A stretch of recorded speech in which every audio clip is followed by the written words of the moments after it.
Hello guys, আজকের ভিডিওতে আমি যেই ছবিটা আঁকছি এটা আমি যেই ওয়াটার কালারের অনলাইন ক্লাস করাই, তো সেই ক্লাসেই দেখিয়েছিলাম। ছবিটার আউটলাইন করতে আমার 10 মিনিট থেকে 15 মিনিট মতো সময় লেগেছে, আর কালার করতে 40 মিনিট মতো সময় লেগেছে। টোটাল 1 ঘন্টার মধ্যে আমার পুরো ছবিটা কমপ্লিট হয়ে যায়। আর এই ছবিটা করতে যে আমি পেপারটা ইউজ করছি সেটা হচ্ছে হোমারের খাতা। তো এই পেজেই আমি ইউজ করছি 230 জিএসএমের।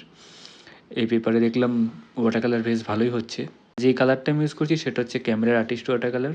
আর এই ছবিটা করতে আমি টোটাল 4টে কালার ইউজ করেছি: ইয়েলো অকার, ক্রিমসন লেক, স্কারলেট আর আল্ট্রামেরিন ব্লু। ব্রাউন ভাবটা আর একটুখানি কালচে ভাবটা আনার জন্য আমাকে স্কারলেটটা ইউজ করতে হয়েছে। নাহলে প্রথমে ভেবেছিলাম আমি 3টে কালার দিয়েই করবো, তারপরে বাধ্য হয়ে আমাকে একটা করতে হলো, সেই কারণে 4টে কালার ইউজ করেছি।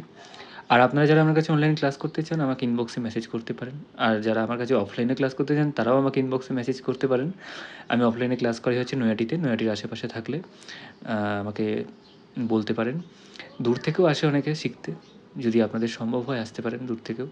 আর যদি কোনো ছবির অর্ডার দেওয়ার থাকে আমাকে মেসেজ করে বলতে পারেন বা আমাকে হোয়াটসঅ্যাপে বলতে পারেন। আমার ফেসবুকে হোয়াটসঅ্যাপ নাম্বারটা আছে দেওয়া, আমাকে সেখানে মেসেজ করতে পারেন। আমি যদি ফ্রি থাকি বা আমি যদি করতে পারি তাহলে আমি অবশ্যই করে দেওয়ার চেষ্টা করব। এই পেন্টিংটা আমি অনেক স্পট দিয়ে করেছি, কিন্তু এরকম হট প্রেসড পেপারে স্পট অনেক পড়ে, কিন্তু এই পেপারটা অন্য পেপারের থেকে দেখলাম যে তুলনামূলক কম পড়েছে স্পট। কিছু কিছু জায়গায় আমি নিজে থেকে ইচ্ছে করে স্পট দিয়েছি, আমার এটা ভালো লাগে এই পেপারগুলোতে স্পট দিয়ে কাজ করতে।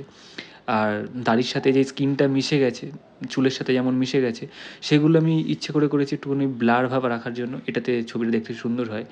দাড়ি গোঁফ এগুলো দেখবেন যে একটুখানি মিশে গেছে। তারপরে চুলের পেছন দিকটার সাথে ব্যাকগ্রাউন্ডটা মিশিয়েছি, আর ব্যাকগ্রাউন্ডটা আমি একটু ডার্ক করছি যাতে ছবিটা ফুটে ওঠে।